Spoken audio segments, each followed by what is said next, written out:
bem-vindos ao podcast Amorim. E no episódio de hoje, a gente vai reagir e comentar sobre um conto muito legal e muito famoso de Machado de Assis, que é o conto O Enfermeiro.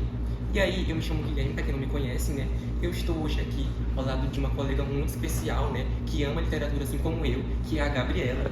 Bom dia, galera. Bom dia, Guilherme. É um enorme prazer estar aqui com vocês, principalmente falando sobre um autor que eu gosto muito, que é Machado de Assis.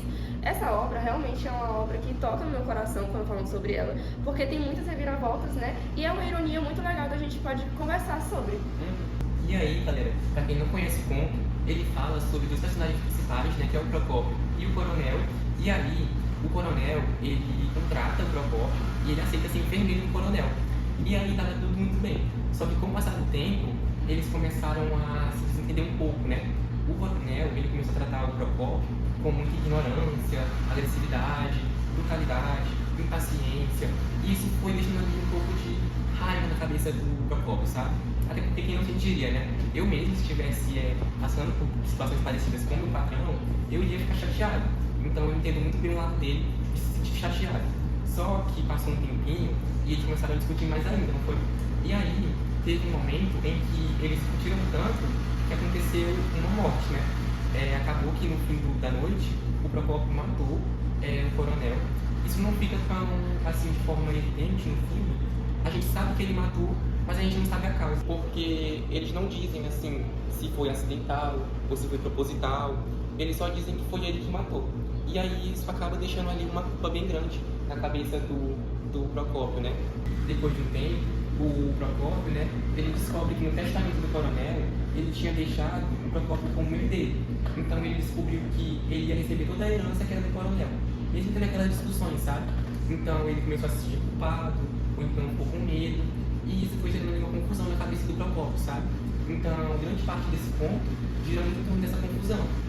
Bom, Guilherme, realmente esse conto é algo muito difícil de ser comentado, né? Porque, querendo ou não, ele é um conto antigo, mas que na atualidade ele vem acontecendo muito, né? Essa questão do patrão e do funcionário, né? Acontece muito na atualidade, quando o patrão ele quer se sobressair, né? O funcionário, e infelizmente o funcionário tem que aceitar isso por conta do emprego, né? Então, querendo ou não, essa desigualdade social, né? No conto em si, a gente vê muito na atualidade. Isso. E aí, agora a gente vai falar sobre nossas opiniões, né? E discutir um pouco sobre esse conto. Primeiro, a gente já percebe quando lê o conto que é como se fosse uma carta aberta assim do Procópio, né? Porque ele conta ali a história deles. E aí, de início, a gente percebe que ele fala que era como se ele estivesse prestes a morrer e que ele entregou um documento humano pro Coronel. E aí eu queria entender de tu o que tu curte sobre isso, sabe? Porque essa abertura deu meio que um sentido para a história inteira. Eu acredito, né, que essa parte é mais como um desabafo mesmo do Procópio, né? O Machado de Assis ele faz parecer como se fosse um segredo a ser revelado, né? Ali que o Procópio vai realmente contar para o telespectador e mostra também que é algo pesado, né? Que marcou muito a vida dele. Sim, realmente. E aí, logo depois, a gente já vê também que pelo menos pra mim é o conflito central, sabe? Que é quando ele descreve como o Coronel é. Ele fala que ele é muito ranzinza, fala que ele é muito agressivo, impaciente. E aí eu queria saber de tu, como que é essa relação entre eles dois, sabe? Guilherme, realmente, eu acredito, né, na minha opinião, é uma relação bem desigual, né? Depois da história nós podemos perceber isso. O Coronel, né, ele é o patrão do Procópio e ele sempre deixou isso muito claro, botando sempre o poder dele acima, né, dos desejos do Procópio. Então, acredito, né, que o Procópio ele está lá porque ele realmente necessita desse trabalho e foi como eu havia dito anteriormente, né, que é algo que a gente vê muito atualmente. Por isso, né, a convivência entre eles dois, ela já começa realmente cheia de tensão. Sim. E então a gente percebe que é uma relação até que bem delicada, né? Só que depois que vem a parte mais delicada ainda, que é aquela que eu disse antes, sabe? Onde passa um tempo, ele descobre ele e o Coronel acaba morrendo. E aí eu queria saber como tu interpretou esse momento, sabe? E também queria saber o que tu pensa que o Machado quis dizer, ou então o que tu acha que ele quis que a gente pensasse de Procópio, sabe? Bom, Guilherme, eu acho que, na verdade, Machado ele não vê ali realmente querendo que a gente julgue, né, Procópio, porque no decorrer do conto, né, ele mostra sempre que Procópio ele está com muito medo, né, cansado dessas ofensas do Coronel, e eu acredito que ele quer mostrar esse lado, né, de Procópio e como ele está com medo do que vai acontecer depois que ele realmente matou ele. E a outra parte que eu queria citar contigo com vocês é a ironia que é tão presente assim nos contos de Machado, né? Porque tu até falou sobre aquela parte em que a gente falou no caso sobre a parte em que ele deu a herança, né, pro Procópio. E aí, pra mim, esse é o ponto que tem a maior ironia, assim, que o Machado colocou nesse conto. Porque, primeiro, ele tinha matado ele, né? E ele se sentiu um pouco satisfeito com isso. Só que aí descobre, né, que o coronel deixou a herança pra ele. E aí eu queria saber como que tu vê essa ironia de Machado, sabe? Tanto nesse conto, como no geral. Porque a gente que é leitor, a gente percebe essa ironia nos contos dele. Guilherme, realmente, quem já leu Machado de Assis, né, percebe essa ironia na maioria dos contos. E nesse, principalmente, a gente consegue perceber de forma bem rápida. Quando o coronel ele deixa, né, a herança do Procópio, ele fica sempre dividido se ele aceita a herança ou não. E caso ele não aceite, né, ele pode parecer culpado.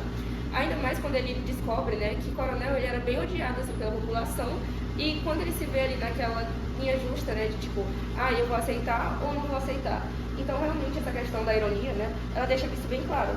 Nada fica simples, né, e os sentimentos dele vão mudando muito ao longo da trama. E aí, só pra finalizar, a gente, no fim do conto, percebe que o Procópio ele relutou muito, né, pra poder aceitar a herança, só que no fim ele aceitou por medo, né, porque ele tinha medo de que descobrissem que ele que matou o coronel. Então ele aceitou a herança e depois foi vivendo a vida dele normalmente. Aí, no final do conto, tem até uma frase que ele falou que me chamou muita atenção, que foi, abre aspas, bem-aventurados se possuem, porque serão consolados, fecha aspas. E aí eu queria saber de ti o que essa frase final fala sobre o personagem principal, né? E também sobre a realidade que a gente vive. Bom, Guilherme, eu acredito que com essa frase, né, Procópio, ele realmente queria ali meio que se justificar e encontrar conforto ali quando ele recebeu a herança, né? É como se ele não quisesse mais sentir culpa, né? E fazer com que essa herança fosse algo realmente que ele merecesse ter recebido. Acredito que, como tu perguntou, né, sobre a realidade, eu tinha falado no início que acho que sobre essa questão do patrão, né, e do empregado, fica muito essa desigualdade social, né, de o patrão sempre se colocar acima do empregado e o empregado meio que não ter esse direito de ter outras opções, até porque o emprego, né, é algo com sustento e a desigualdade social é algo que a gente vem vivendo muito atualmente. Acredito que seria até algo que a gente poderia citar como um repertório no Enem. Realmente seria ótimo. E aí esse conto, a gente percebe que é uma crítica, né, à realidade brasileira, tendo em vista todas essas questões que a gente trouxe aqui hoje.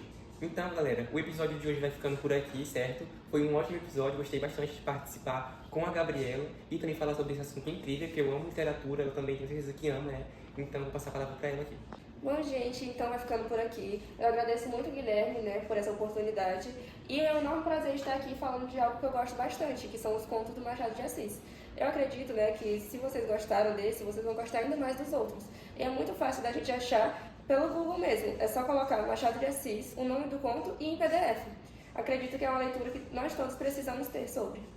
E aí, toda terça-feira a gente vai estar aqui gravando sobre a nossa opinião, né? Sobre discussões que a gente tem, sobre outros contos de Machado de Assis. Então, se vocês gostaram, vocês podem vir aqui ouvir nossa opinião e também mandar DMs aí pra gente com a opinião de vocês que a gente vai reagir, beleza? Então, podem continuar acompanhando a gente aí toda terça no nosso canal do YouTube. Tchau!